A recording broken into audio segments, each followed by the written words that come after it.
Alright, so let's talk about Paragon The Overprime. This is the second game released this month that is directly inspired by Paragon. Now, really quick, if you're not aware of the history, the original game, just called Paragon, was a MOBA released a couple of years ago exclusively on the Epic Games Store. Long story short, it did not take off, and now we have other game developers using pretty much the same assets with slightly tweaked mechanics and launching their own projects. If you're interested in my thoughts on Predecessor, which was released last week, make sure to check out that review. Here in this review, I'll be giving you a quick overview on how the game works and then my final thoughts. Basically, think of this review as a Predecessor versus Paragon video. They both play the same fundamentally, but there's definitely one clear winner, at least for me at the moment, so let's get into it. Overprime was developed and published by Netmarble FC and Team Soul Eve. It's currently available only on PC and can be played on Steam or Epic Games Store. So, for the setting, there's not much of a story here. As mentioned before, it's all primarily assets that were previously used in Paragon years ago. I do hope there's plans to flesh out a world and use the character models in interesting ways. The overall theme you should expect here is sci-fi fantasy, robots, monsters, gods, and everything in between. The heroes do vary quite a lot in style. Okay, now for the gameplay. This is an over-the-shoulder camera view MOBA game, so the game loop is similar to Dota 2, League of Legends, and Smite. There's ranked modes, unranked, practice against AI, and a tutorial. In each match, it's going to be a 5v5 PvP with the goal of defeating the enemy's core. You'll be drafting heroes with different roles. For example, the carry, support, jungler, offlaner. Once heroes are chosen, you'll buy items and equipment, then you're off to your lanes. There's 3 lanes with a jungle separating each of them. Depending on your hero composition and coordination, you'll usually end up with 2 characters in one lane, one in the other 2, and one that, stays in the jungle, roaming around, looking for opportune times to gank opponents. Over time, non-controllable creeps walk down these lanes, and it's your job to make sure they get as far as they can, defeat the opponent's creeps, dominate the other team's heroes, push towers, inhibitors, and then their core. And that's Paragon The Overprime in a nutshell. Now, I basically explained the game in a very simplified summary. There's a ton more mechanics and nuances that would take me forever to go over.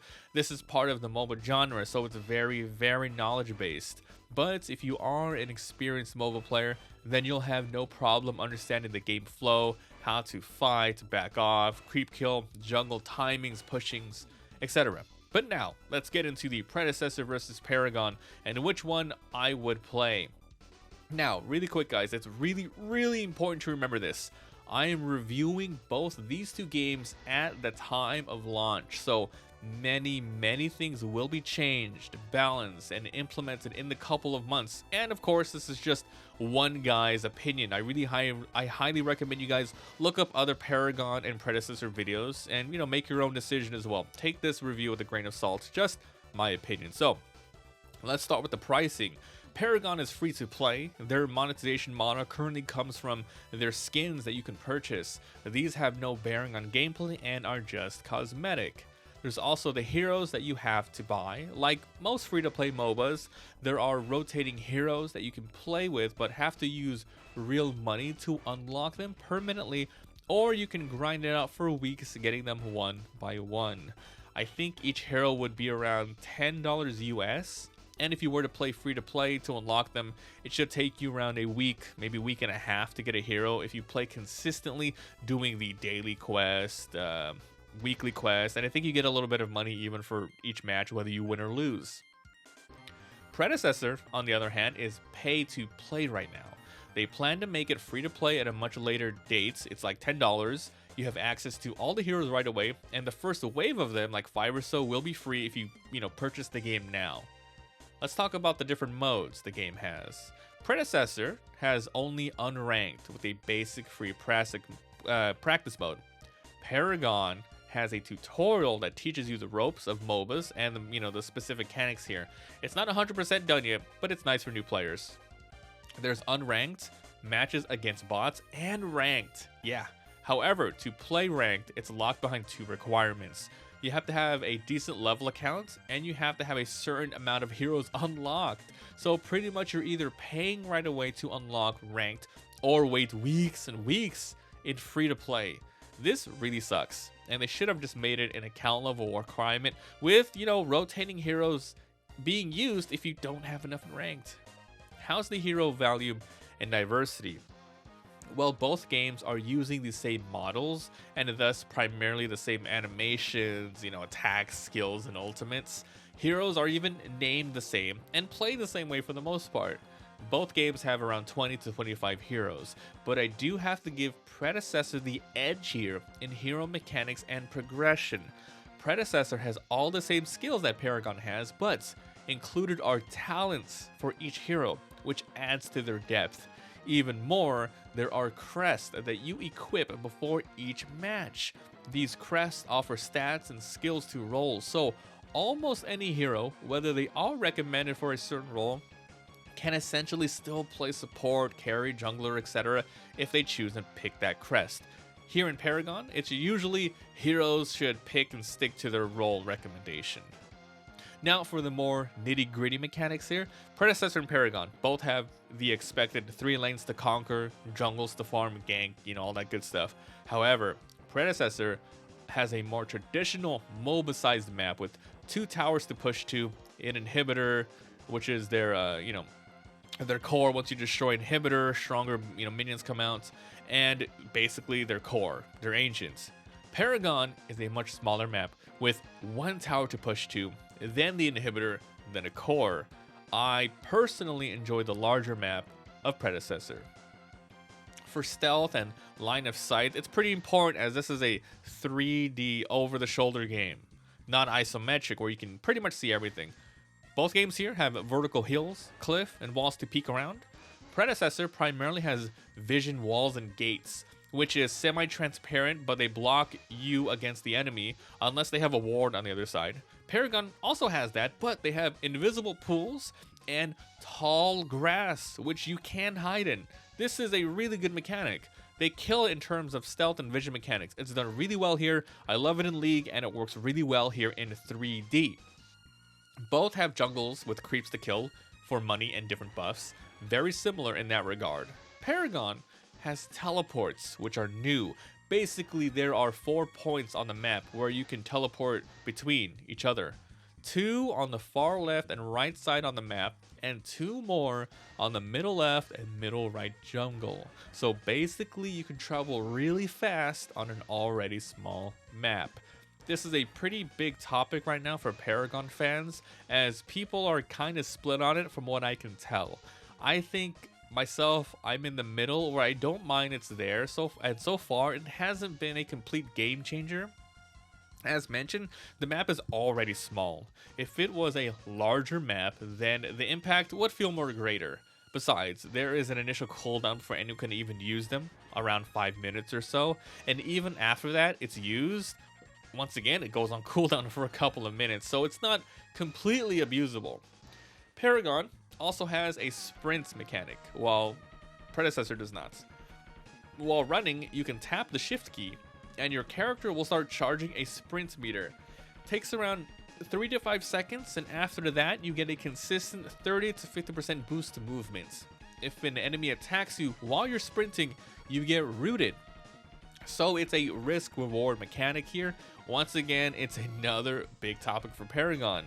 I think it's fine that it's implemented this way. It keeps things fast-paced in an already fast-paced game. We might as well go all out in one direction and stand out. What I'm feeling right now is that Predecessor has much more of a traditional MOBA gameplay loop and feel. Paragon is on the consistent brawling and fighting, being able to get to any lane fast, and really rewards you for non-stop killing, as opposed to Predecessor, slow, creep pushing, thoughtful ganks, and just traditional equipment item buff timings that are key moments to turn games around.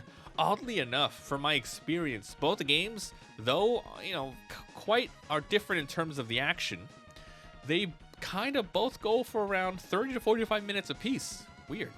So here's the deal. Both are fun. Both have their strengths and weaknesses. Here is the sum up. I think you should play Predecessor if you want the closest feeling to a traditional MOBA like Dota, League, and Smite. I'm talking here in terms of the flow of the game. Similar map size, timing with jungle ganks, and important fights, key moments that determine the outcome. You should play Paragon if you're looking for more Paragon Overprime. I should probably say that. If you're looking for more of a fast-paced and non-stop fighting. This isn't to say that Paragon doesn't feel like a MOBA, like a traditional. There are times where the games will be slow for sure, but generally the mechanics around everything, the jungles, the sprinting, the small map, they really incentivize non-stop interaction, roaming, and ganks just above everything else. There's also the current state of development, with both games being early access, that you do need to keep in consideration. Paragon is much more fleshed out with the modes. You got ranked, unranked, the UI look, etc. And it's free to play, but with, the usual free to play model, hero restrictions. So personally, I would continue playing Paragon right now. If I want a closer feeling to a traditional MOBA, I would just continue playing Dota and Smite. It's as simple as that. At the moment of this video, Paragon just has a much larger audience playing at any time as well, around 3 to 4 times more than Predecessor on Steam. You can go ahead and Google, steamdbinfo.com, all that good stuff, and you can see how many people are playing. It's pretty much real time. You can see the peak times, the low times, and to be honest, I have the things open up right here. I'm going a little off script here. So I'm looking at this, and this is a Sunday, 10 a.m. The players playing right now in Predecessor, 2,700 people. Paragon, 14,000. 14,000. In a 24-hour peak, Predecessor hit 4,000. In a 24-hour peak, Paragon hit 22,000. The all-time peak, Predecessor, 7,000. Paragon's all-time peak, 32,000. Now, once again, this doesn't mean Paragon is 100% better than Predecessor. It's just the timing of it, the marketing, etc. People just, sort of went in one direction. This is really, really important because this usually determines which of these two games, because they're so similar, which ones are mostly gonna stay for the long run. And if we're going simply on numbers with the game being so similar, I have to just give it to Paragon.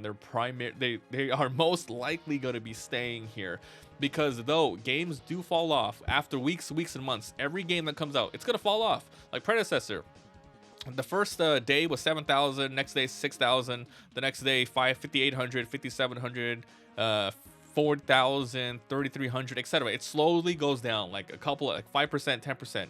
Every single day.